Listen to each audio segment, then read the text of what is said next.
Hello friends, welcome in the series of legal video blogs. आज के इस video में हम हरियाणा कर्मचारी चयन आयोग ने जो पीजीटी संस्कृत के 626 पदों की भर्ती को रद्द करते हुए नए सिरे से 534 पीजीटी संस्कृत के पदों के लिए आवेदन मांगे हैं, उसके बारे में बात करेंगे कि आखिरकार ये पूरा मामला है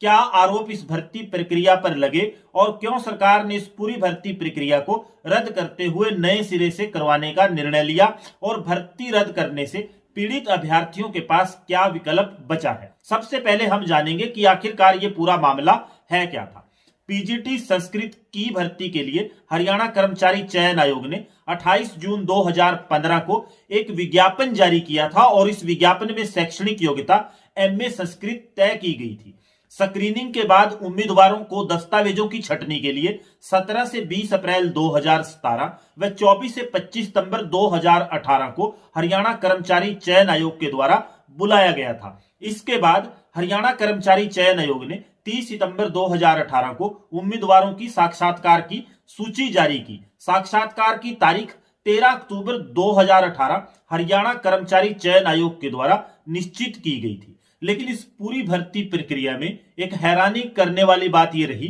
कि हरियाणा कर्मचारी चयन आयोग ने बिना किसी पूर्व सूचना के ही भर्ती प्रक्रिया के बीच में अनुचित प्रकार से शैक्षणिक योग्यता में बदलाव कर दिया और इंटरव्यू के लिए जो सूची जारी की उसमें उन युवाओं के नाम शामिल कर दिए जिनकी शैक्षणिक योग्यता एमए संस्कृत न होकर शिक्षा शास्त्री व आचार्य थी। और इस पूरे मामले में मुख्य विवाद इस योग्यता को लेकर पैदा हुआ, क्योंकि जब भर्ती प्रक्रिया का नोटिफिकेशन जारी किया गया उस समय जो शैक्षणिक योग्यता इसमें बताई गई थी, तय की गई थी और जिन लोगों को इसमें एलिजिबल, योग्य और काबिल माना गया था वो एमए संस्कृत थी। लेकिन जो साक्षात्कार की सूची जारी की गई उसमें भर्ती प्रक्रिया के बीच ही शास्त्री व आचार्य को समायोजित कर लिया गया। और जब अभ्यर्थियों को पता चला कि कर्मचारी चयन आयोग ने बिना किसी पूर्व सूचना के ही भर्ती प्रक्रिया के बीच में ही अनुचित प्रकार से शैक्षणिक योग्यता में बदलाव करते हुए इंटरव्यू की लिस्ट जारी कर दी और उसमें शिक्षा शास्त्री और आचार्य को भी शामिल कर दिया,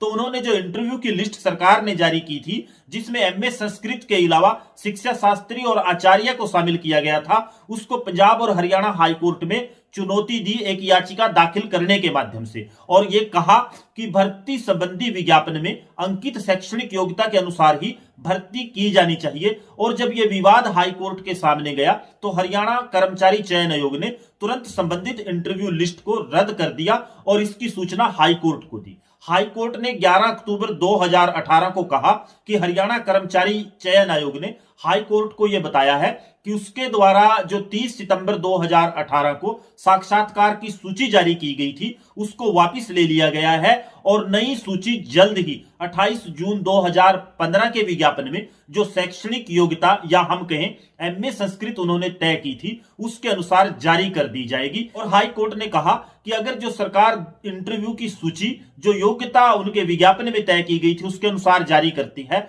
उसमें कोई दिक्कत अभ्यर्थियों को आती है तो वो दोबारा हाई कोर्ट का दरवाजा खटखटा सकते हैं, हाई कोर्ट में गुहार लगा सकते हैं और ये याचिका हाई कोर्ट में पेंडिंग थी। लेकिन इसी दौरान हरियाणा कर्मचारी चयन आयोग ने पुरानी भर्ती प्रक्रिया को रद्द करते हुए नए सिरे से 534 पीजीटी संस्कृत के पदों के लिए आवेदन मांग लिए और कहा कि इच्छुक अभ्यर्थी 16 फरवरी से 3 मार्च तक 534 पदों के लिए आवेदन कर सकते हैं। 6 मार्च फीस जमा कराने के लिए अंतिम तिथि तय की गई और नई भर्ती में 325 पद सामान्य वर्ग के लिए, 119 पद एससी के लिए, 59 पद बीसी ए के लिए और 31 बीसी बी के लिए सुनिश्चित किए गए और 14 मार्च को आयोग इन पदों को भरने के लिए परीक्षा का आयोजन करेगा, यह भी आयोग ने तय कर दिया। लेकिन इस बीच अहम सवाल, जिन अभ्यर्थियों को हरियाणा कर्मचारी चयन आयोग ने योग्य मानते हुए परिणाम घोषित कर दिए थे और जो 2015 से नियुक्ति का इंतजार कर रहे थे, उनको नियुक्ति पत्र देने केवल बकाया रह गए थे और मामला जब हाई कोर्ट में लंबित था, हाई कोर्ट में इस मामले की सुनवाई चल रही थी, उस दौरान हरियाणा कर्मचारी चयन आयोग ने उन अभ्यर्थियों के भविष्य के साथ खिलवाड़ करते हुए जो 2015 से इस भर्ती प्रक्रिया में शामिल थे और यह भर्ती प्रक्रिया नियुक्ति पत्र देने के स्तर तक पहुंच चुकी थी, उनके साथ खिलवाड़ किया, भद्दा मजाक किया और यह मामला निश्चित तौर पर हाई कोर्ट में जाएगा और हरियाणा कर्मचारी चयन आयोग का जो ये निर्णय है, इसको एक याचिका के माध्यम से अभ्यर्थी हाई कोर्ट में चुनौती देंगे और मामला